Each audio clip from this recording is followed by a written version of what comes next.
Morning to you all. Thanks for getting up. Thanks to the tech team, and also thanks to Ellie, who I work for in Seville, for giving me the space to be here. You sure you can hear me? Yeah. Okay, so what my plan is to show you, I know this is a plenary, but I thought I'd show you three sort of practical ideas to start with, and then talk about principles for teenage teaching, and then to finish off something that hopefully will motivate you a little bit. So first of all, I'd like to tell you a few stories.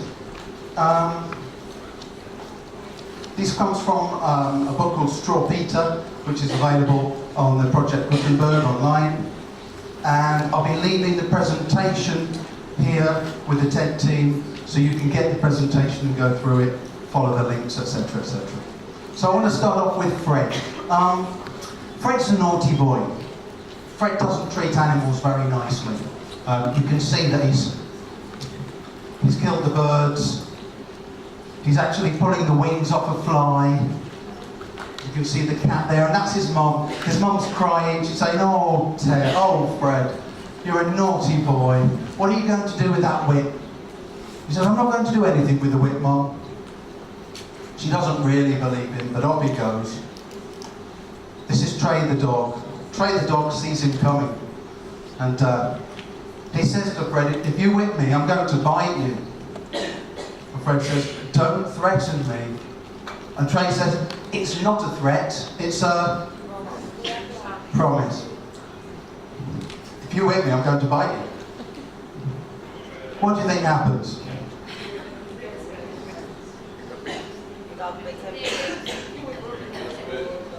He gets bit. Off the dog runs. Unfortunately, Fred's leg goes a little bit green. The doctor has to come out. And while the doctor's out with Fred, the dog eats his dinner. Conrad has a terrible habit. His habit is sucking his thumb. His mum says, "Conrad, I'm going out to Calais 4. While I'm out, if you suck your thumb, something terrible will happen. The tailor, who's hiding in the wardrobe, will come out and chop your thumbs off." Probably not for your kindergarten teacher. Anyway, the moment she's out, the thumb goes in, the tailor comes out. Can I just draw your attention to the fact that both the tailor's feet are actually off the floor. So the level of leverage, and you can see the sort of the nerve reaction going up the arm here, and sort of, oh, where we go, and then down, travelling down the body, and the leg goes up, the leg goes up. That's the end of his thought. Pauline has been to 5 different schools in the last 5 years. Every time she's at a school, unfortunately, there's a fire. The cats say to Pauline, "If you play with matches, we're going to have a problem." She says, "I just want to strike one match."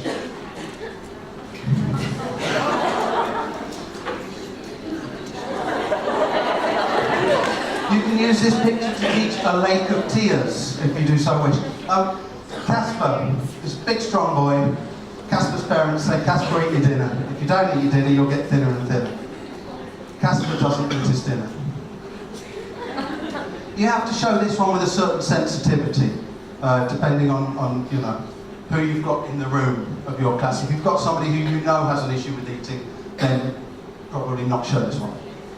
Casper, eat your dinner. If you don't eat your dinner, you'll get dinner. Does Casper eat his dinner? No.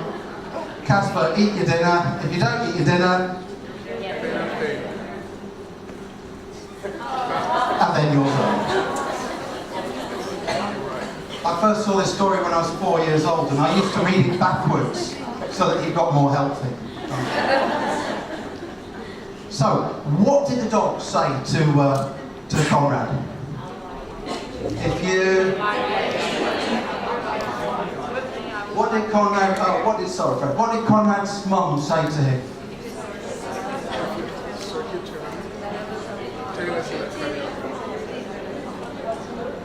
So, So what we've done is we've told our class the stories.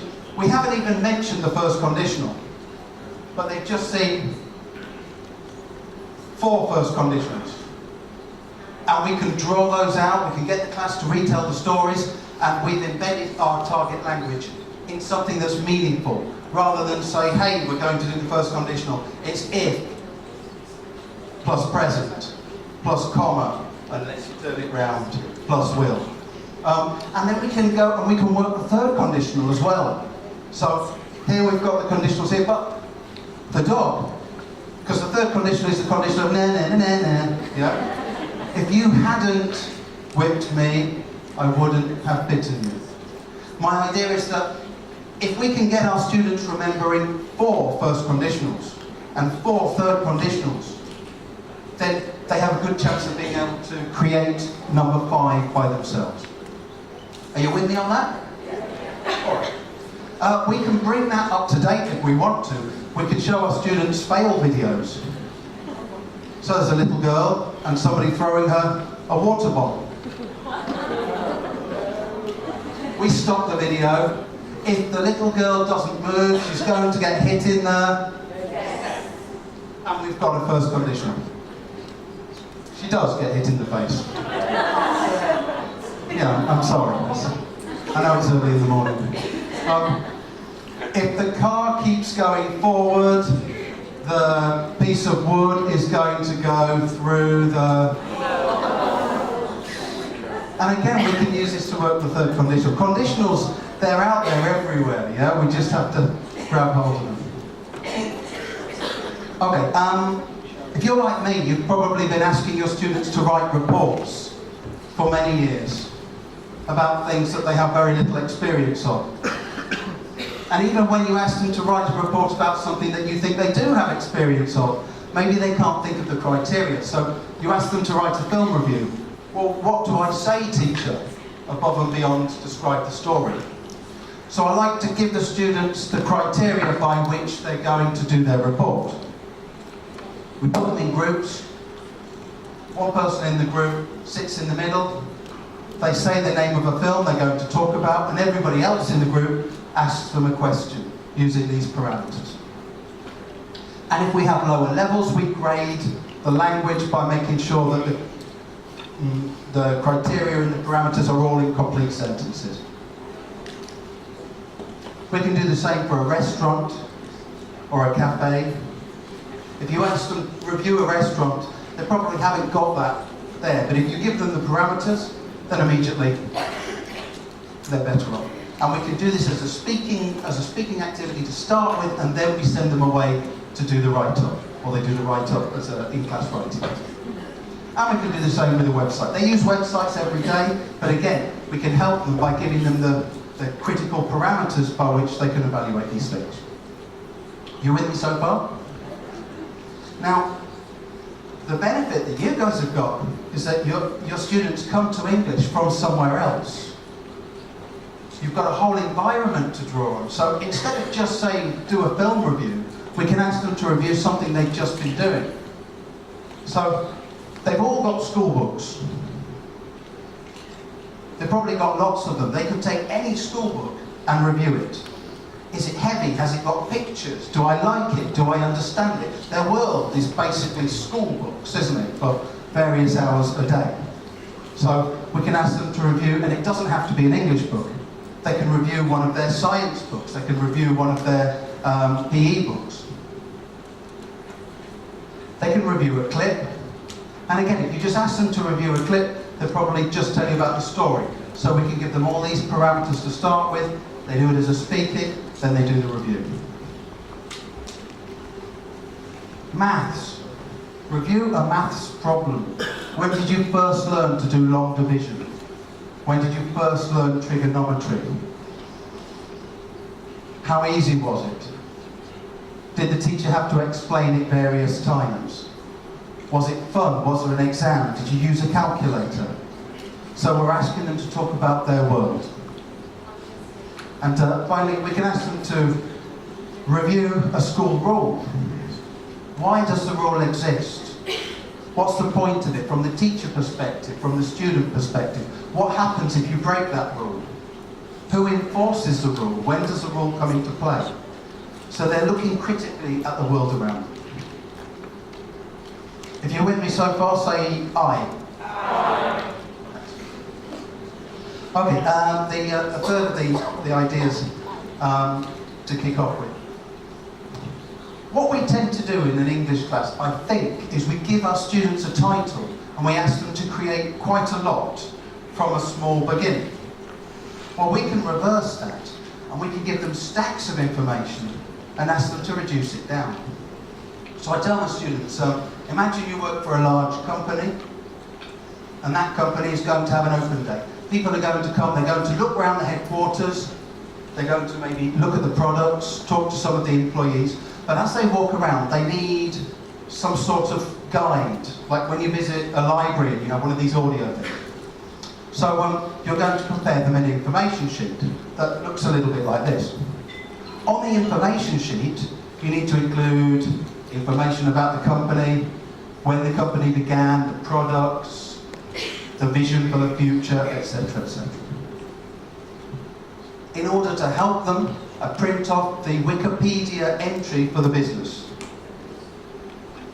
You have to edit it a little bit because there's often photographs you don't want because that uses up too much ink. And some of the references at the end. So imagine we have the Wikipedia entry for Benetton here. We have the Wikipedia entry for Apple here. The Wikipedia entry for maybe Pixar here or Nintendo. We go to the first group. Which company are you going to prepare your information sheet for? You know, Pixar, Benetton, or Coca-Cola? Pixar teacher, here you go. And they work in groups and they prepare their information sheets. Can we copy, teacher? Can we copy from the... Yes, you can. You can go through, you can underline anything, you can copy, but it needs to be coherent. It needs to work together on the page. So the paradigm is very different. We're actually giving them lots more information and asking them to edit it down. And so they're using different skills. And I like this because it gives even lower levels the chance to produce something that looks really nice. And I've got a few of these here, I'll pass them around in a second so you can have a look. And then once we've got this, we don't need to stop there. We can stick these to a wall in a spare classroom and we can send our students 2 or 3 at a time and they can practice talking each other through the material on their company profile. So they're practicing presentation skills as well.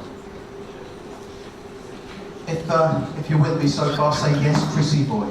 Yes. All right.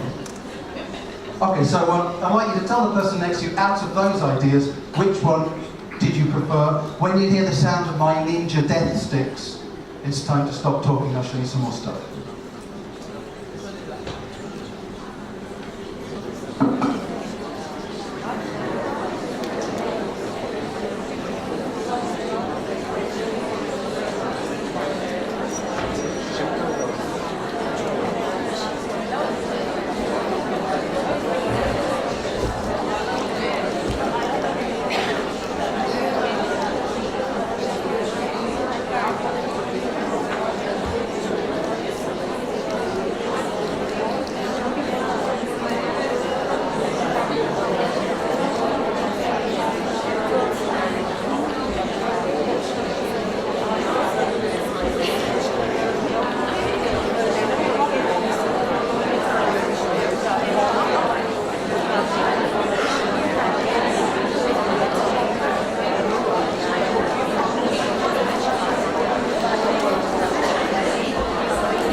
They're not really ninja with death sticks. They're claims from a music shop, but they're quite a nice alternative to bells because they're slightly less intrusive and I think the sound is a little bit cleaner. So if you're doing an activity whereby your students are speaking, then they're switching partners, a mingle activity, these are quite nice. You're very welcome to come up and have a play with these as well.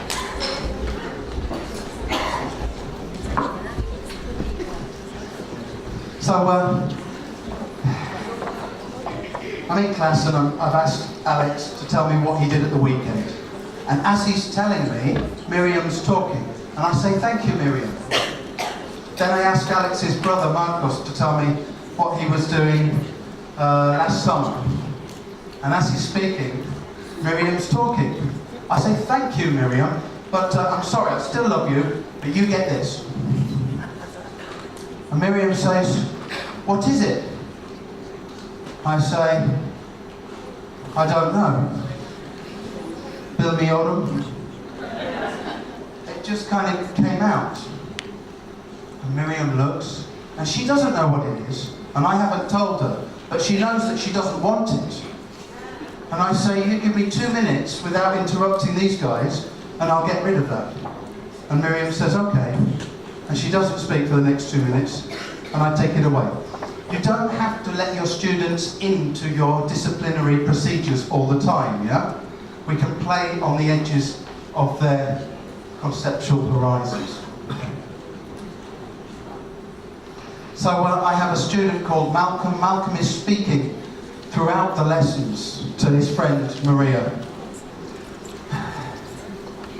I've tried splitting them up, but they speak to each other across the room. Malcolm comes in one morning and I say, Malcolm, I've got something for you.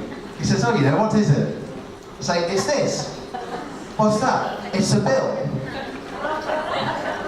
What does it mean? It means you owe me one lesson without any private conversations in L1, in his case Spanish.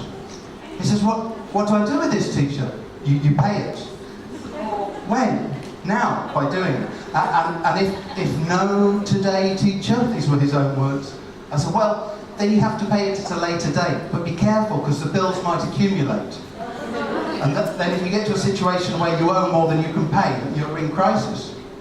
And he sits down, he doesn't really understand what this is, but it looks real life. And he doesn't speak to Maria in the lesson. At the end he says, teacher, and this, very good, let me give you a receipt.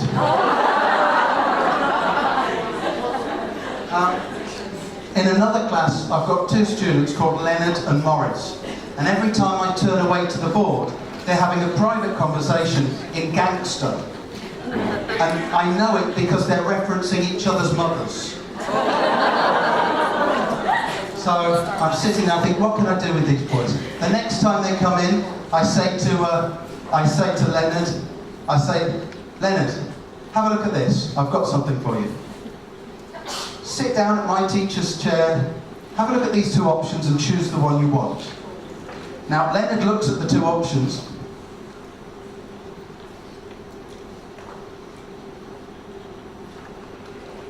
He says, what do you mean, teacher? I say, you tick the one you want and I'll give it to you on your report card, if you do it. So he ticks the nice one, which is the first one, I think, and he sits down and Mercedes says, what's that? And I say to Mercedes, what's that? And she shuts up. And then in comes Morris. I say, Morris, come have a look at this, I've got something for you. Morris looks at these. He can see the truth in the writing, in the first one. But he can also see there's a way out. He says, why this, teacher? And I reply to him in the voice of Darth Vader. I say, because you can choose your own destiny, son.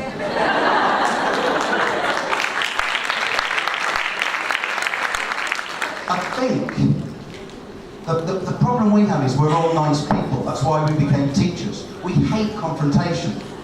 And here, there's no confrontation. The only tension is between the truth, which we've articulated, and the student's knowledge of the truth. And for the first time, I can teach the class without the gangster conversation. I can listen to these boys, and they become 2 of my favourite students. Although I don't tell them that. Tom Tommy is in another class. He's 12. He's in a class with children slightly older. He's trying to get their attention. He's making some horrible, moaning, high-pitched sounds. And it's distracting everybody. Nobody likes it. We don't really understand what Tommy's trying to do, but at the beginning of the next lesson I say, Tommy, come into the class. I want to show you something. This is our PDF report card. This is a space for the comments. And I've written in this, I say, Tommy, have a look at this. And I read them to him. And I'm writing in his first language so he can understand it. But it could be in English. And it says, Tommy is using some extreme language in class. Mother, asterisk, CDE. And he's also making some sounds which are highly suggestive and have strong sexual connotations, which the teacher and classmates find distracting. Tommy goes white. He looks at me and his mouth is open a little bit, but no sound comes out. And he's looking for a way out. I say, Tommy, do you want to work with me to solve this problem? I say, okay, so you wrote about your grandmother last week, didn't you? I said, okay, I want you to imagine your grandmother is sat by the door in her chair. And every time you open your mouth, she does one of two things. She either does this, or she does this. And for 2 weeks, I want nothing coming out of your mouth that isn't in place when you're eating at your grandmother's house at the weekend. Are you with me? Tommy says yes. Team Tommy. And together we work to improve his report comments. That's the principle I'm talking about there. And I actually have all my students write their own report cards, even the good ones, but I tell them what I want them to write. This is what I want to say to you. And they write it. The reason I do that is because I think the report ultimately has to be a conversation between the teacher and the student. It's reconciliation. We have the parents in the middle, but they're reinforcing the conversation with the student. So we co-construct the dialogue with them. Even with the good stuff. You know, Anna, I want you to write this, but I don't understand it. What I want to say is, I like the way that when you hear a new word, you try to think of other words that are related to it, and you make connections. Ah, teachers. So it means that our message gets through to our students so much better. If I ask you to think about your most challenging class on Monday, I suspect 2 or 3 faces will come into your mind. And they will be the faces of the most challenging students. The thing is, that if we're thinking about those challenging students, even as we're planning the class, then the class is somehow unfairly biased towards them, and we're experiencing anxiety. So what I try to do is put the faces of the other students back into my mind. And the way I do that is by using something like this. This is my Wheel of Fortune. It was inspired by Carmina Burana. The Wheel of Fortune, sometimes you're at the top, sometimes you're at the bottom. So today, Paul's at the top. That means it's his day. So what I do is, this has a splitter pin here, and I turn it by 1 every day. It could be names, it could be initials, it could be avatars that they've chosen if you don't want to use photographs. But today it's Paul's day. As I plan the lesson, I've turned it by 1, he's at the top, I plan the lesson for Paul. For a student of his level, ability and personality. And I try to make sure that in the lesson I speak to Paul for at least 2 or 3 minutes on his own. And if there's any roles of responsibility, Paul gets to do it today. The next day it will be Jorge, it's another student. Each student gets their day, but this is a graphic way to help us distribute our teacher attention. 2 minutes, quick chat to the person next to you.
lovely. But technology can be old and new. I'd like to show you a piece of very old technology which we can use in a progressive way. It's the chair. Now, these days I'm very lucky. I get to watch lots and lots and lots of teachers. And what I like to ask teachers sometimes is how one-to-one friendly is your classroom? And by that I mean, how often do you get to listen to individual students? How often do they get to come and sit with you and explain something to you, read something to you, even inside a busy classroom? And I think I've found a way of knowing more or less how one-to-one friendly a classroom is. Let me show you two classroom setups. This is a first setup. You can see where the students sit. You can see where the teacher sits. This is a second classroom setup. Can you see the difference? Now, in the first setup, if a student, one chair, thank you. If a student comes to talk to you and read you something in the first setup, and if they try to sit down, we enter into an uncomfortable situation whereby the student is falling through the air until they land on their bottom. Hello? What are you doing down there? In the second setup, I think the message is clear. That you have a legitimate place here, sat with your colleagues, but you also have a legitimate place sat here with the teacher explaining or having something explained. And I think you know, as a teacher, if you're walking around and you're trying to do this, you're not comfortable, or this. You know, it's much better for the teacher to be comfortable so you can give the student enough time before, you know, to clear up their doubts before they go and transition back to their seats. The thing that I can't help you with, I can't tell you where to get that extra chair from. Because Chrissy Boy shouldn't even have that in his classroom. I'll leave that one with you. I don't know if you can see that from here. This is a carton of apple juice. What's inside? Apple juice. But if I were to take this carton of apple juice and pour it into a large glass jug and put some ice in there and bring it to you on a hot July day, you'd probably drink some, yeah? I heard someone say, I'll take it. If I took the contents of that carton of apple juice and poured it into a battered plastic bottle, and then I brought it to you. Hello, would you like some apple juice? I think your reaction would be slightly different, would it not? It's the same drink, it's just presented to you differently. So imagine we've asked the class to write about their weekend. We've given them a blank piece of paper. Well, not much to go on. If we put a title, at least there's a sense that this is the way things are meant to go. But look at the difference a few boxes make. Now they've got a place to write. And they've also got a little box where when they say, teacher, how do you say? We can write it in for them, and then they can integrate it themselves into the rest of their text. And finally, I've played a couple of little Jedi mind tricks. So you see, we've got a grey for official use only box, and we've got some number stuff going on up there. Teacher, is it evaluated? Everything you do is evaluated. Teacher, what are those numbers? Don't worry about those numbers. I think everybody in this room knows that we'd have more success with this piece of paper than the other piece of paper, and that's before they've even written a word. If you want to improve the dynamic of your class, the classroom management, I think the biggest thing you can do is try to cut down on waiting time. I mean, most of what we do on a daily basis involves waiting. So imagine, you know, Margarita is doing an exercise, She's finished the exercise. She's waiting for her colleagues to finish.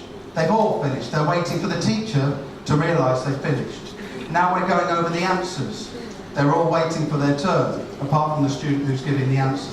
If we're talking to the class, like I'm talking to you, everybody is waiting. If we're talking to one student, everybody except one person is waiting. I mean, it's inevitable. But what we can do is try to cut down this as much as possible. One way that I like to do that is sometimes by putting the students in charge. So these are 3 students. They've prepared an hour-long lesson and they're giving that lesson. The way I set this up is on a certain day, I say to the students, you 3, 4, 5, you're going to teach page 27 on the 14th of this month. You guys are going to teach page, what were they teaching? Page 27. Okay, 28 I don't like. 29, you're going to be teaching page 29 on the 16th of this month. You guys are going to be teaching, they all get a group, they all get a page number, and they get the same hour to prepare their lesson. They can have the teacher's book, they can have the audios, they have to do me a lesson plan and decide who is going to say what, who's going to introduce each activity. Here they are, they get to explain the activities, they go over the answers, and they also get to evaluate their colleagues' performances. Teacher, do these performances go on the report? I say no, but your comments may influence my comments on your colleagues' reports. And they love deciding how they're going to evaluate each other. Now what happens when we pull back, when the teacher pulls back and stops talking? The students have room to talk. And so we get all that beautiful functional language coming out and all the negotiation that should be happening, but sometimes doesn't. I've written an article just on that in ETP 107, and if you want I can send you a print copy of the same article. So as we're going through our working days, what we're going to hear is quite a lot of English that is not correct. You with me to a certain degree? And the problem is, because we work with this every day, we get used to it. And we start to wonder if it really makes any difference. There are some systematic errors that I myself, as a teacher in Spain, hear regularly. I walk it, wooled with a little bit of an L in there. I can to go, I can to swim. And sometimes it takes all of our energies to set up that activity, that we just stand back and watch it in progress because we don't have any more energy to do anything else. So I decided to take some systematic errors that my students make and read them to a native speaker of English that wasn't an English teacher, just to see if they would notice any of these errors. So that's what I'm going to play you now, is a short video of this little experiment.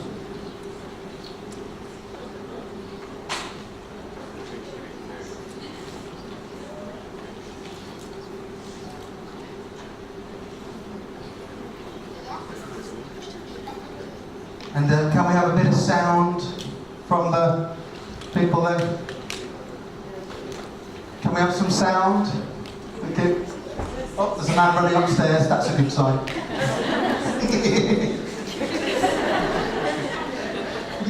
Yeah, he's there, he's on the case.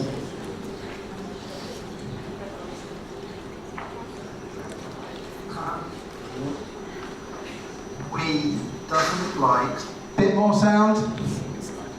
Bit louder? Better believe that. Bit louder? Oh, that was... He doesn't like spider.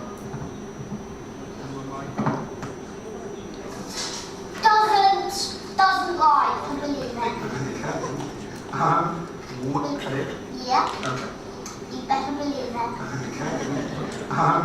We doesn't like spiders. Doesn't like. What's wrong? Wrong. Doesn't like. should it be? We don't like. Thank you. Okay, ready for another? Alright. Mummy have got a car. Mummy have got a car. Not right. Okay. It's mummy has. Thank you very much. Okay. Are you ready for another one? You better believe it. Okay. Would you like a cup of tea? Rolled. Is that bad? Yeah. Okay. Very. What's correct? Would you like a cup of tea? Okay. Thank you very much. Ready for another? Okay. I can to swim. I can to swim. No, not right. Okay. Why not? Because it's I can swim. Okay. Thank you very much. Can, not I can.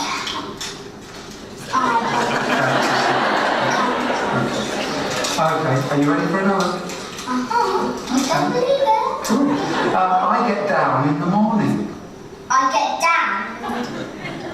What's wrong? Then get out. Out of your bed. Okay. I must not to shout. Not to shout. Not right. Okay. What's correct? What's right? I'm not allowed to shout. Oh, okay. This is the home what I live in. This is the home what I live in. That's right. Is there another way to say it? I live in a beautiful home. Okay. I walk it a long way. I walk it. What's wrong with that? I walked. Oh, thank you very much. I don't know if I've got it. Oh, I do. I've got some more. The people is in the room. The people. Not right. Okay. It's supposed to be we're in the room. Okay. Some people is in the park. Some people is in the park. Not right. It's supposed to be some people are in the park. Fantastic. Thank you. I love you. That's right. I love Not right. you. Why not? Because all of it's just wrong. Oh, thank you very much. I love you. I've got a bit more. Chris work in Spain. No, but Chris works in Spain. Thank you. This is my finger. This is my finger. Yeah, right. Okay. This is my fingers. No. It's these are my fingers. This is a dog, won't it? I don't know. Okay. That's just your remarks. Okay. You are Uncle Chris, innit? I don't know. Okay. We'll leave those ones. They're a bit difficult, aren't they? Thank you very much. You've been fabulous.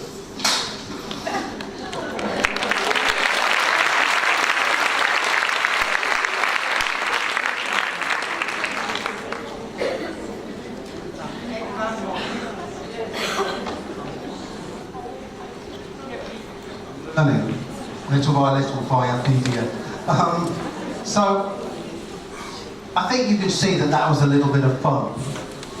But my point is that there are errors that we know our students are going to make.